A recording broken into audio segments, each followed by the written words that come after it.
സ്കോളിയോസിന്റെ വളവ് 80 തൊട്ട് 90 ഡിഗ്രിക്കൊക്കെ മുകളിൽ പോയി കഴിഞ്ഞാൽ അത് ഒരു കോസ്മെറ്റിക് പ്രോബ്ലം മാത്രമല്ല, കുട്ടിയുടെ ശ്വാസകോശത്തിന്റെ പ്രവർത്തനത്തെയും ഹൃദയത്തിന്റെ പ്രവർത്തനത്തെയും ബാധിക്കുവാൻ സാധ്യതയുണ്ട്.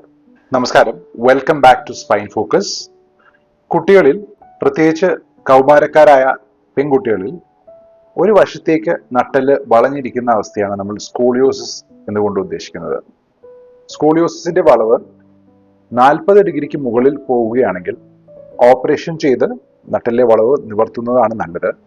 കാരണം കുട്ടി വലുതാവുന്നതനുസരിച്ച്, ഹൈറ്റ് കൂടുന്നതനുസരിച്ചും നട്ടെല്ലിലെ വളവ് കൂടുവാനാണ് സാധ്യത.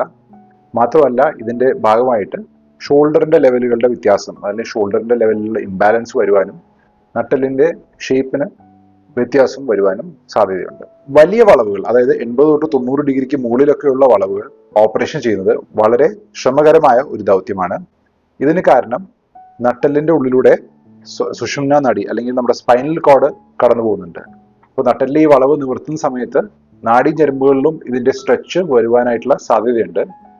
ഇതിന്റെ ഭാഗമായിട്ട് കാലുകളിൽ തളർച്ച വരാനുള്ള സാധ്യതയും, പ്രത്യേകിച്ച് വളരെ വലിയ വളവുകൾ നിവർത്താൻ ശ്രമിക്കുമ്പോൾ. ഇങ്ങനെയുള്ള വളവുകളെ വളരെ സേഫ് ആയിട്ട് സർജറി ചെയ്യുന്നതിന് വേണ്ടിയിട്ടുള്ള ഒരു പ്രക്രിയയെക്കുറിച്ചാണ് ഞാൻ ഇന്ന് നിങ്ങളോട് സംസാരിക്കാൻ പോകുന്നത്. ഈ ടെക്നിക്കിന്റെ പേര് ഹേലോ ഗ്രാവിറ്റി ട്രാക്ഷൻ എന്നാണ്. ഈ ടെക്നിക്കിൽ നമ്മൾ കുട്ടിയുടെ തലയ്ക്ക് ചുറ്റും ഒരു സ്പെഷ്യലൈസ്ഡ് ആയിട്ടുള്ള റിംഗ്, ഹേലോ റിംഗ് എന്നാണ് അതിനെ പറയുക, ചെറിയ പിന്നുകളുടെ സഹായത്തോടു കൂടി ഫിക്സ് ചെയ്യുന്നു. ഇതിനുശേഷം കുട്ടിയെ നമ്മളൊരു സ്പെഷ്യലൈസ്ഡ് ആയിട്ടുള്ള ഒരു വീൽ ചെയറിൽ ഇരുത്തി ചെറുതായിട്ട് വെയിറ്റ് തലയിൽ നിന്ന് അപ്ലൈ ചെയ്യുകയാണ് ചെയ്യുക. എല്ലാ ദിവസവും 1-2 കിലോ എന്ന രീതിയിൽ വെയിറ്റ് നമ്മൾ കൂട്ടിക്കൊണ്ടുവരും.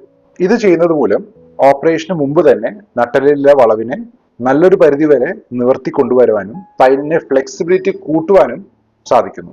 വളരെ ടൈറ്റ് ആയിട്ടുള്ള ഒരു റബ്ബർ ബാൻഡിനെ നമ്മൾ പെട്ടെന്ന് സ്ട്രെച്ച് ചെയ്യുന്നതിന് പകരം വളരെ സ്ലോ ആയിട്ട് സ്ട്രെച്ച് ചെയ്യുന്നത് പോലെ തന്നെയാണ് ഈ പ്രക്രിയ. ഇങ്ങനെ ചെയ്യുന്നത് വഴി ഓപ്പറേഷൻ ചെയ്യുന്ന സമയത്ത് നമ്മൾ നട്ടെല്ല് നിവർത്തുവാനായിട്ട് വേണ്ട ഫോഴ്സ് ഒരുപാട് കുറവാണ്. മാത്രമല്ല, ഓപ്പറേഷൻ സമയത്ത് നാഡീഞരമ്പുകൾക്ക് വീക്കം വരുവാനുള്ള സാധ്യതയും കുറവാണ്.